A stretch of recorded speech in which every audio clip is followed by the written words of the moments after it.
Good morning, everybody. Good morning, everybody. Good morning. My name is David Firth, and I love my work. I am telling you that for two reasons. One is because towards the end of my talk, I'm going to be talking specifically about love at work and what that might do for us. And also as a warning to the translators and to anybody who is not using the translation but does not have English as a native language. One of the side effects of loving my work and talking about my work is that sometimes I speak very, very fast indeed. And so this is my permission to the translators to use the universal language of slow down, which I don't know, is this? When I see the hands go up, I will slow down. Is that right? Yes? And similarly, anybody who is not using the translation, if I'm speaking too fast, please let me know. And please let me know whilst I'm doing the talk and not on the feedback forms, because by the time I get the feedback forms, I'm gone. It is too late. So this talk is called The Sweet Spot of Change, and I want to talk about the sweet spot of change at two levels simultaneously. One is at the level clearly of change. And one of the things that I've noticed, I've spoken at a number of WORKTECHs over the years, and one of the things that I've noticed is the position of talks like this, which is very much about the human side of change, has begun to appear at different places in the program. Back in the early days of WORKTECH, the program used to be about design and space and the architects and the technology people, and then people like me used to come at the end and go, and the people? And the people.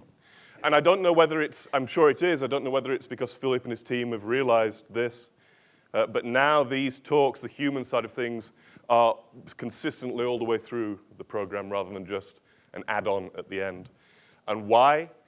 Because whether you are in design, whether you are an architect, whether you are in technology, we are all of us in the people business. And there is nothing that we can implement outside of the human element. So all of us in that regard are change agents. So the first level I'm operating on when I do this talk, this sweet spot of change, is for any of the projects that you're involved in, if you're an employee in an organization, a leader, a manager, or if you are a supplier, a contributor, a consultant of some sort, a designer, for example, to an organization, you'll be experiencing what I'm talking about here. The second level is something I've never done before, but it just occurred to me as I was flying here to Buenos Aires that we are coming up towards the end of the year, and I love the end of the year to be able to look back and look forward.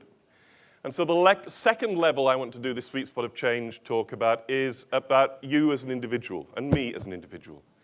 How can I listen to this sweet spot of change and see where I am on that chart, on that model, for my own personal life? So those are the two levels, you as a change agent and you as an individual. Make sense?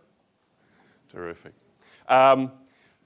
So my background is I've pretty much always been doing what I've been doing as a consultant on the human side of change. I am committed to creating with my clients the next generation of healthy and compelling places to work, the next generation of organizations good for the bottom line and good for the soul. Because I want to be wealthy and I'm not selling my soul to anybody. And I don't think it's a binary choice, particularly, no, it is absolutely seen that we can have a great time in the workplace and be extremely productive and create great wealth and well-being. So I've always pretty much done this. My only other career many, many, many years ago was in the theater. So I was really inspired by the research that Jeremy had done in theater space. It certainly took me back. But pretty much always been doing this work. My first book 20 years ago was called How to Make Work Fun.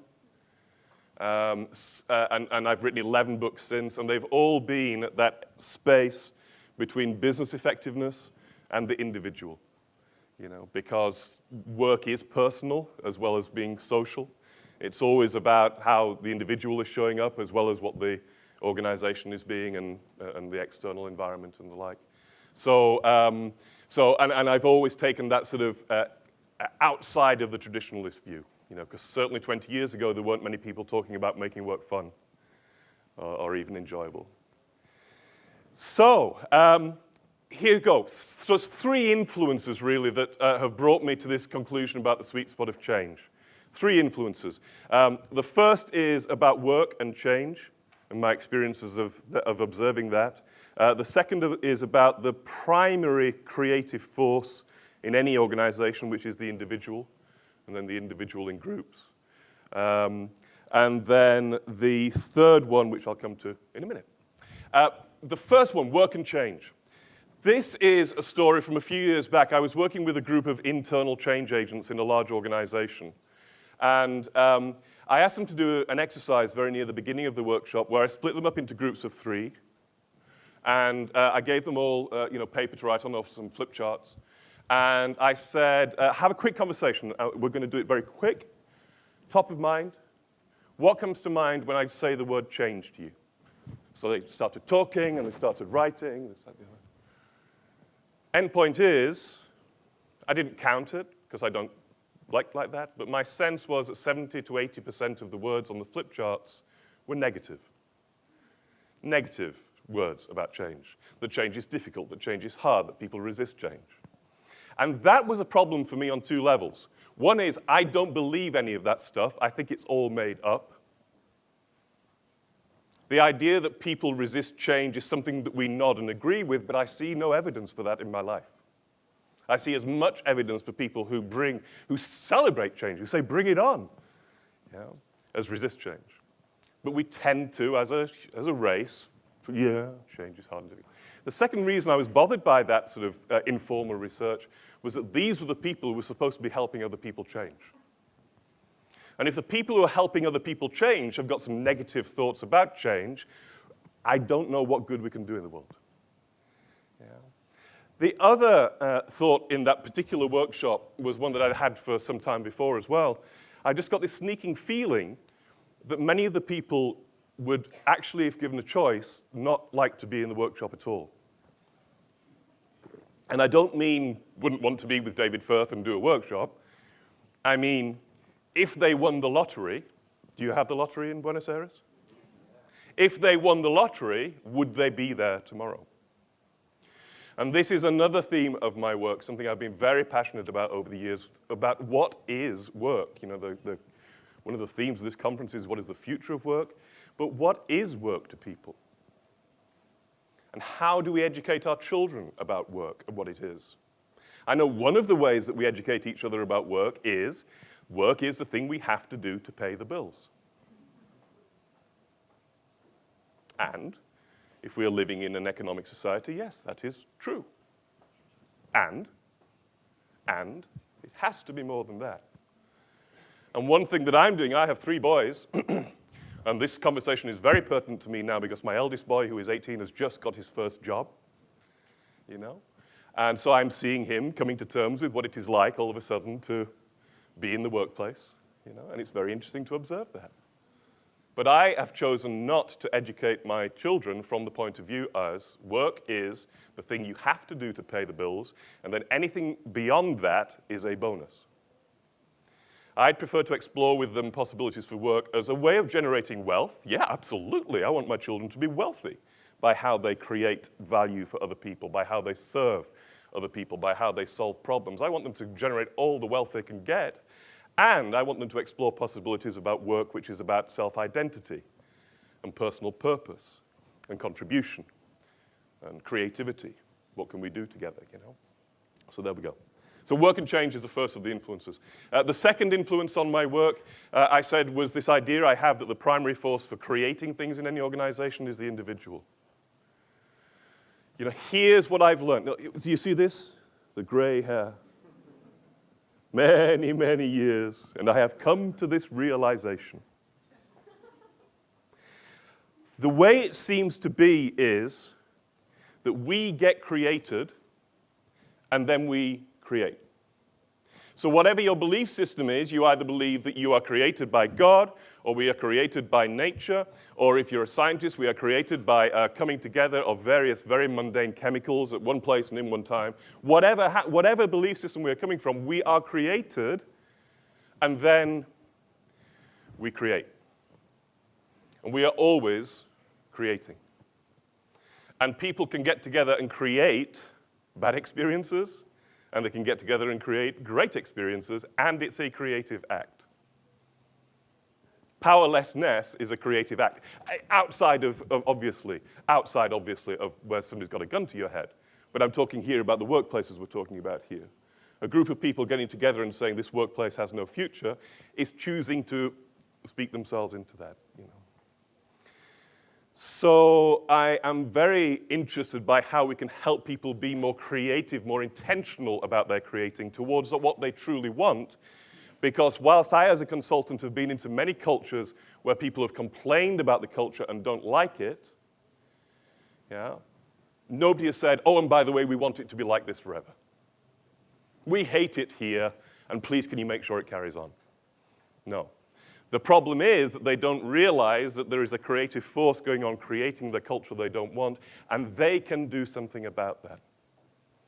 And that brings me to the third influence in my work, which is one of the things I've also observed over the years, is that we still, despite creating all these wonderful workplaces, all this great technology, our idea of where change happens is with the top leadership.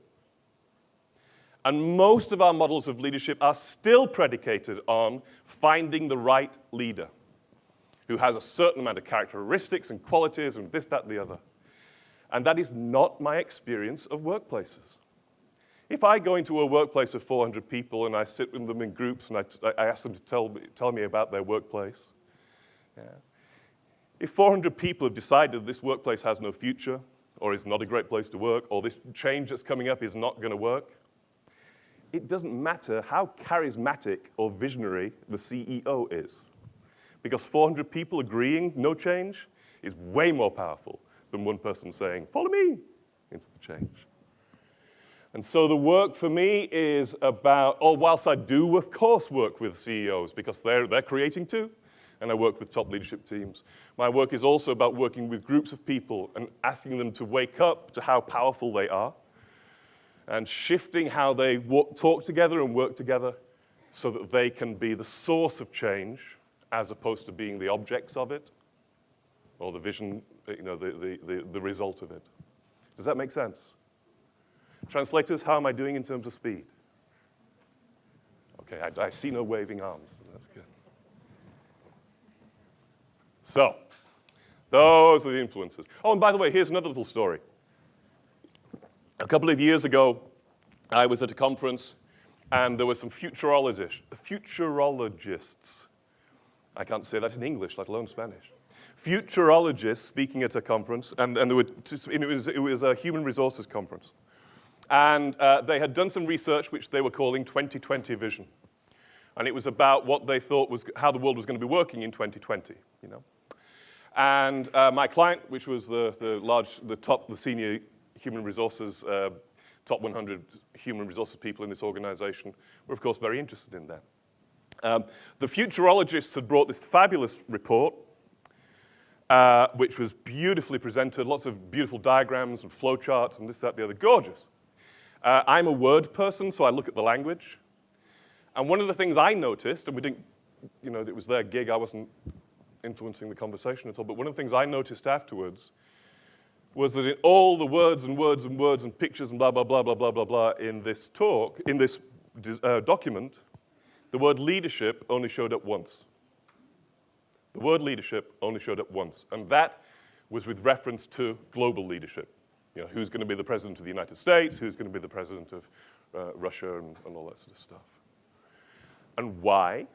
Because I think the world is moving towards a place where, yes, we continue to vote in our leaders, and we vote in our leaders with all sorts of optimism and hope for change, and this is the one, and they are the one because they told us they are the one, and it's going to be great. And then a few weeks, months, years afterwards, we're very disappointed in our leaders. Very disappointed. Let's get another better leader, yes. So we'll continue to go through that cycle because that's where we think the change is going to happen, you know. But the world also is moving towards a place where we don't need leaders like that. The internet, for me, is an example. Where are the leaders of the internet? I don't know. The internet and things like it, social media, are about people inviting each other around shared purpose, around shared interests, attracting other people towards creating something together. And I think that, for me, is where the workplace is going as well. Make sense? Terrific. So all of that is a way of saying this is how I have been influenced to think about the sweet spot of change. And now let's get to what is the sweet spot of change. I have no slides. I invite you to create the handout for the sweet spot of change. Yeah? So those of you who are taking notes, turn to a blank sheet. Those of you who have not got a notebook from the front, they're very beautiful. I recommend the notebooks, but if you're not, in your bag, there is, I'm sure, a piece of paper that you can draw along with. And as you create the model with me, I'll talk it through. All right. So on your sheet, for those of us who are creating the model as we go, basically what we are going to be looking at is our two shifts. One shift across the middle of the page from left to right, and the other shift is from bottom to top. I like to keep things simple. So the first shift is left to right across the middle of the page, and the second shift is bottom to top. The horizontal axis, the horizontal line, left to right, you could label the shift of language. The shift of language. One of the things I am very passionate about in my work, as well as helping people have a great time at work and have meaningful work and this, that, the other, and successful work and productive work, is one of the things I realize I've been put on the planet to do is bring back the power of language to organizations.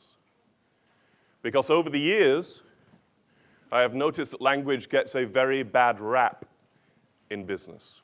I don't know how that translates. A very bad reputation. We do not respect language in business. I summarize it like this. I say that one of the coolest things, one of the smartest things you can say in a meeting is, "That's enough talk. Let's take action." Because business, I think from its very macho background, is all about action.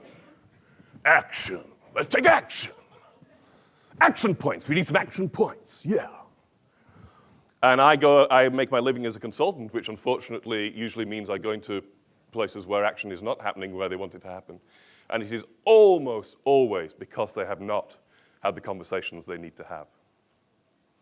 So this idea of language, it's all talk, David, there's no action, Actually, it's probably the quality of the talk you're having is nowhere near what you need it to be in order to create the action that you need to take. So the first shift is across the middle of the page, the language, the axis of language, and you can label the left hand, we'll draw it here for you, the left hand part of that as language that describes. Language that describes. Because one of the things I have realized over the years, by becoming more and more aware of some of the other giants in this field, people who have thought about talking and language and speaking, is that there are different ways of using language. And many, many people are not aware of that. I mean, I'm not talking here about, different languages, And I'm so embarrassed to be speaking with you because after all these years, I still only speak 3 languages fluently. English, American, and consultant. But there are different ways of using language to create the world that we are in. The left-hand column is a language that describes. Over here on the right is language that creates. And I'm going to take you through the distinction. And by the way, this is not about good and bad, right and wrong, because as we'll see in a minute, all of these are necessary. The language that describes are things like, ways of using language like descriptions, explanations, justifications, reasons, excuses, all ways of describing the world or me in it or whatever, and necessary, but insufficient for change. Necessary, but insufficient for change. Very good at something, and clearly, there are different levels of use of these things. So, I mean, a leader, in order to describe the vision of the future, needs to use a language of description. And you can use that really well, or you can use it really badly, you know? So you can get good at describing things. But even then, nothing's happened yet except description. So, here's a very simple example of what I'm talking about. I'm staying in Buenos Aires until Sunday. Saturday night, I am having a party at my hotel. WORKTECH have put me up at the greatest hotel in Buenos Aires, and I have taken over the whole top floor for my party. We are going to have live musicians. We are going to have dancing, tango, and other dancing too, but tango primarily. We have some of the best food coming to this party. And wine, you know the great wines of Argentina. All of them will be at my bar. It's going to be a great, great party. And that is the language of description. And until I step over onto the right-hand column, the language that creates, and invite you, will you come? Nothing has happened yet in terms of taking any action. Yeah, very basic example. But until I invite you, nothing has changed in the world. Yeah? Nothing has changed in the world of you having to think, well, actually, Saturday night I had something else, but I'd quite like to be there. If that party sounds good, I'd like to be there. I will be there. Let me cross out family commitment and put David Firth's party. In which case, change has occurred in the world, and you will be there. Yeah? Or even change has occurred such as, no way, I don't know you, David. I don't like, no, it's going to be, I'll probably stay with my family instead. Yeah. Again, action has changed. So we can describe and justify and explain and give reasons all day long. And how many people have been in meetings like that all day long? We use the language of description. And until we really get into the powerful language of creation, nothing yet changes. And where I have seen organizations shift is that their people get very good at moving out of here, doing just enough of that so that we all understand, we get it, and then stepping into this place of the language of creation, which are examples of requests, promises, commitments, declarations, all of way, and there's also apology. I might not get into explaining why apology is also an act of creation, but in this way of speaking about the world, it is. But all of these requests, promises, commitments, declarations, invitations are ways of creating change. And of course, yes, they have to be authentic, and they have to be real, and they have to come from the heart and the soul as well as the mouth. But these are what change the world, yeah? Let me give you an example. How many people here have ever been married? Yeah. Okay, thank you. I don't know what ceremony you had, but most of the wedding ceremonies around the world tend to be based around the same thing. Oh, and by the way, it's a conversation. And it's a conversation that uses left-hand language and right-hand language. So I was brought up in the Church of England, and I got married in the Church of England, but I'm sure your wedding ceremonies were very similar to this. Yeah? First of all, you are asked a question. Yeah? Will you take this man? Will you take this woman? Because a question implies choice. As my father-in-law said to me the first time I met him, no is an option, David. Yeah? Questions imply, will you is a more powerful place to come from in terms of accessing people's willingness and creativity than you have to. Yeah. So, will you? And then you are given a description of the promise that you are entering into. You know, in the Church of England, it's, will you take this person when you're rich and when you're poor, when you're healthy and when you're sick, you know? Because the contract is very clear. You know, oh, what? No, I thought it was just when she was healthy. I didn't know. What? If she gets sick? I have to be, no, sorry, I'm out of here. You know? So the contract becomes very clear because being clear on the agreement you're about to make is a way more powerful place to come from than not being clear. Being a bit I don't know. I was going to say wishy-washy, unclear is what I mean about the contract. Yeah. And then, will you take this woman to be your lawfully wedded wife in sickness and in health, in rich and poor, blah, blah, blah, blah, blah. And then you say, yes. You make a promise. And I don't know, I've been married 24 years this year, and I can remember my wedding day. That conversation way more than many, many, many of the conversations I've been in my life, because when you are at that level of creativity with your language, you are alive. Do you remember being alive? You called it nerves, maybe? Yeah, or too much champagne in the morning before the marriage? You are alive when you're being asked to make a promise like that, and that is an extraordinary place to come from. It's a sort of thing, a promise you make, which is going to keep you in this marriage for years. Yeah. So there we go. That's an example of creating. And in a minute, I'm just going to take a little break and ask you to have a conversation with the person next to you. And the conversation is about this. There's another way of thinking about language in this regard. One is what I call default. Or it's like, you know, on your computer or your iPhone, if everything goes wrong, you can restore to factory settings. Yeah, default language. Default language is automatic, is robotic, is without consideration, is not authentic, it's just blah, blah, blah, blah, blah. And the thing about default conversations in organizations is, unless we are really intentional about keeping them away from that, they tend towards that, in my experience. Leave a group of people together in an organization, unless they are already a really healthy organization, and they will tend to go towards default stuff about what's wrong, what should be different, the chairs are not comfortable, the CEO should be different and better. It's automatic language, yeah? The other is intentional language, is language of creation and declaration and so on and so forth. And so I'm going to stop talking for a minute, because this is about conversation, and so I can't carry on for 40 minutes just talking to myself here, yeah? So I'm going to ask you to turn to the person next to you and have a conversation.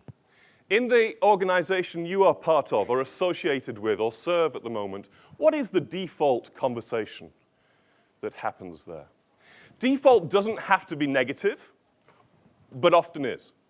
I mean, default, for example, in some of the very best, which is the very best soccer team in Argentina? Don't argue. So if they are truly, really, really great, their default conversation is probably, we're great, we're going to win. And that's a great default conversation to have.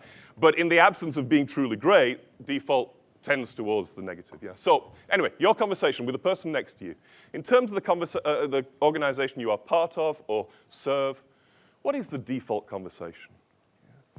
And if it's a negative one, what is the intentional conversation you would like the organization to have? You would want to, if you could, what is the intentional, conscious, aware, chosen conversation that you would invite that organization to have?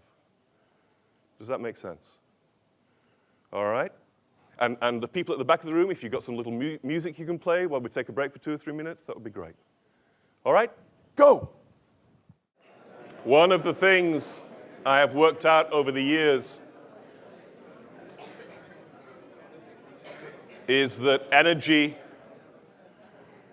gets created in groups if you give the group a space to talk about what matters to it.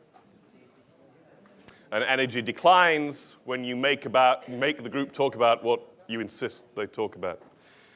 You know? And so, yes, I insisted that you talk, and I gave you some parameters for the talk, but what you talked about was entirely up to you, and listen, the noise and the energy comes.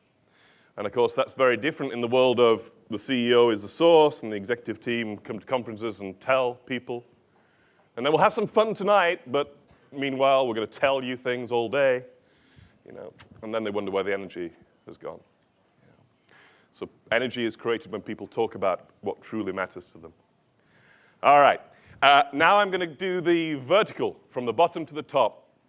And this was taught to me as a model called the ladder of consciousness. The ladder of consciousness. by a gentleman in America called Steve Chandler. And he was taught it by a British philosopher and writer called Colin Wilson, who developed it called the ladder of selves, ladder of self and multiple selves. And here's my take on what it's about. So the vertical ladder going up the middle of the page vertically is about consciousness. And right down at the bottom, you can label the bottom of that vertical line dead. No consciousness. Dead. So always good to be in the office and check. Is anybody dead? And at the top, highest level, spirit. Spirit. So dead, the place of the form. And I hope this is not news to you, but you're going to die. We're all going to die. Yeah. We come into this world from who knows where, and we get this form, and play around in form, and then we go off somewhere else, we don't know where.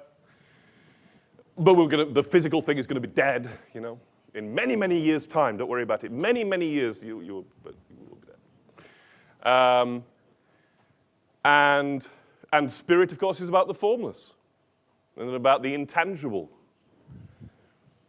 And even business, that word even business, has the word spirit in it somewhere. Just one example, in business, we use the word spirit, call it team spirit.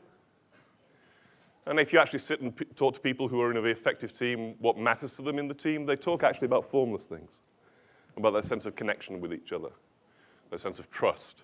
Yeah. So spirit is that. And of course, there are gradations, there are levels between death and spirit, dead and spirit. The lowest level of consciousness, as this model was taught to me, is fear.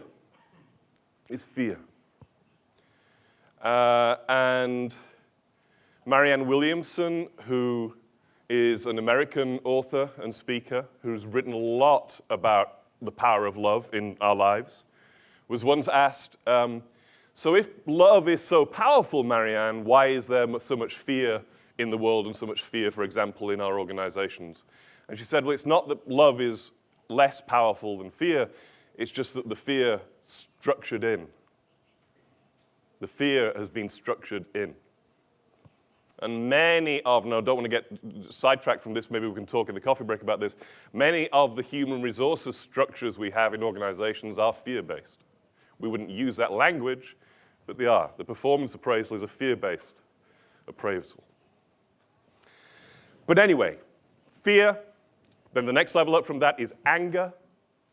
Yeah, and the teaching on this ladder is that if you get angry, when I get angry, it's because I'm scared of something. And so it's not really about fixing the fear, it's finding out what I'm scared about. And so on and so on. Halfway up the ladder is what Colin Wilson calls the emotional drama, which is that sometimes I'm happy and sometimes I'm not happy. So if my boss recognizes me and thanks me, I'm happy. If my boss fails to recognize me, I'm unhappy. If my wife tells me she loves me, I'm happy. If my kids do well at school, I'm happy. If they don't do well at school, I'm unhappy.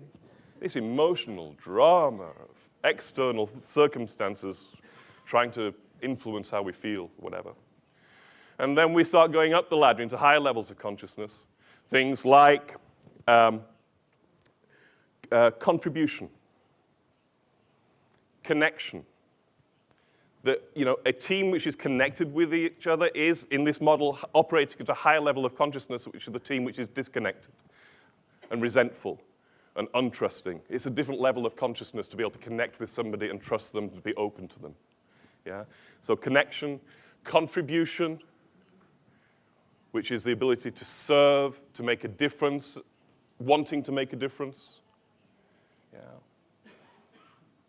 And then there's something higher up as well, which I'm going to come to in a minute. But the so what of this for the sweet spot of change is, think about it both as you as a change agent, you influencing your organization, either externally or internally.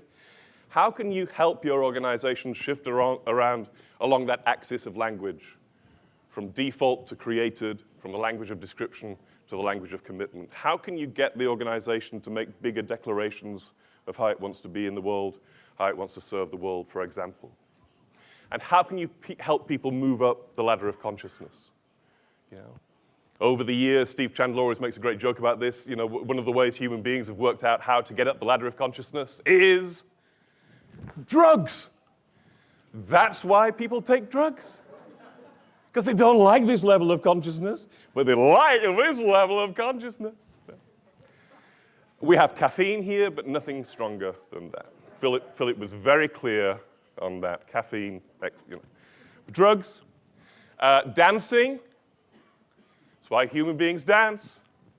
But we wouldn't dance at a conference like this, would we, Kelly? Singing is another way people get up the ladder of consciousness. Yeah. Now, all of those things you may or may not be able to do in your workplace. I don't know.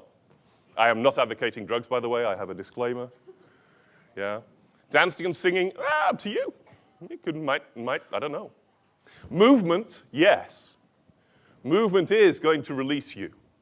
Yeah, the thing about those scary workplaces of the sitting down for 8 hours a day in this cubicle, partly is draining because you don't move. So how can you get people in the workplace moving more? Because when we move, the blood flows and then the spirit gets released and we get connected to each other, yeah? So movement is one way. Me, one of the ways I shift people, I shift myself at the ladder of consciousness is by that language shift as well. Asking different questions. How do you change a default conversation? You ask a different question. You ask a bigger question. Let me give you an example, a very specific example of what I mean here. I did some work with an international NGO, and I can't tell you who they were, but you will have heard of them. And they were trying to implement a global restructure of the organization, basically going from a headquarters place to what they call hubs, the places where they need to be close to the work that they do in the world, creating these hubs. And they've been struggling with this change for years. And when I went to work with them, one of the things that I realized was that they were locked in a conversation, a default conversation, which was, what does the leadership team to do better in order to make this change happen? Tell us. And I don't know if you've noticed, you know, on the discussion threads in any internet site, people are not short of opinions. They will share opinions all day. If you get a chance to give feedback to the leadership team, you'll spend most of your life, if you want to, telling the leadership team what they ought to do differently. And that conversation has no power to change the world. Because most leadership teams, just like me, are immune to other people's advice. Yeah. We tend to deflect it, or listen to a little bit of it, yeah. The other thing I noticed working with the organization was that there was this leadership team, 6 people, and then there was a big stretch in the middle of what they called the middle management, about 60 people in the organization. And they were invisible. You know, I went to the big all-staff conferences, and I said, well, who are the middle managers? I can't see them. They're not present in the room. They were physically present, but they weren't stepping into their leadership. And so I had a workshop with that with the middle management, not with the top team, with the middle management, at which I asked the question of them, who do we need to be to become a powerful leadership force for change in this organization? Who do we need to be to become a powerful leadership force for change in this organization? And do you know what happened? Boom! Boom! Energy. Because they were being asked to contribute. They were being asked to create them, change themselves. They got being released from that conversation, which they'd liked before, which is telling the leadership team what they should do differently. Yeah, and all of a sudden they saw a place for themselves in changing this organization and a role that they could step into. All of a sudden a huge amount of energy. So if you want to shift the default conversation in an organization and in your life, ask a different, more empowering, bigger question. Yeah. And that's an act of creativity, you know. Don't ask me what the question should be. Think about it. What is a question which stimulates you, as opposed to what should somebody else do differently? All right, let me begin to wrap up, and then I would like to take any questions if you have any. So down here, death, fear, anger, emotional drama, contribution, connection, creativity, service, all those great, wonderful things. And up here is love. The great unifying principle of the universe is love. And business has traditionally had a hard time with love. Because business, I guess because for many, many years it was macho-driven, it was masculine-driven, and masculine likes to separate and box. Yeah. So yes, of course I love my children, David, but it's not relevant here. I am going to take my love, David, and focus it on 3 human beings on the planet, my wife and my sons, when they make me happy. But that will be it for love for me. Or if I'm religious, I will go to church and I will nod when the priest tells me that love is the answer. Yes. But not in the workplace, David. And that's ridiculous. Sometimes I think about the love I have for my children and my wife and my town, which funnily enough is called Loveland. The town I live in America is called Loveland. And everybody on the planet, and the love I have for being alive. And I think, I'm just going to, yeah, thank you, I've got that love. I'll just keep it down here, though. Because when I'm coming from a place of love, oh, goodness me, I can vibrate at a different level. I can connect to people at a different level. I can show up in their lives at a different level. I can make requests of them from a place of love that I cannot make over there or down there. Yeah? And I say, love, you've got it. It's in your life. Let it out. Bring it forth. It's who you are. Yeah? This is an extraordinary time to be on this planet. We're going to sit together today and look at some extraordinary workplaces using some extraordinary technologies. How can we as human beings rise up to that level of innovation? What does it take for you and me to be fully alive? I think it's about, yes, service, contribution, creativity, connection, and ultimately, love. Does that make sense? All right. So I'm going to finish now. If we have time for any questions, I don't know if I've left any time for any questions. We have 5 minutes for questions if we have any questions. But let me just tell you this, yeah? Just in case nobody else tells you this today, or nobody else at all, even, you don't get a phone call if you're away on business and you don't get a phone call from home. If nobody else tells you, I love you. Thank you for listening.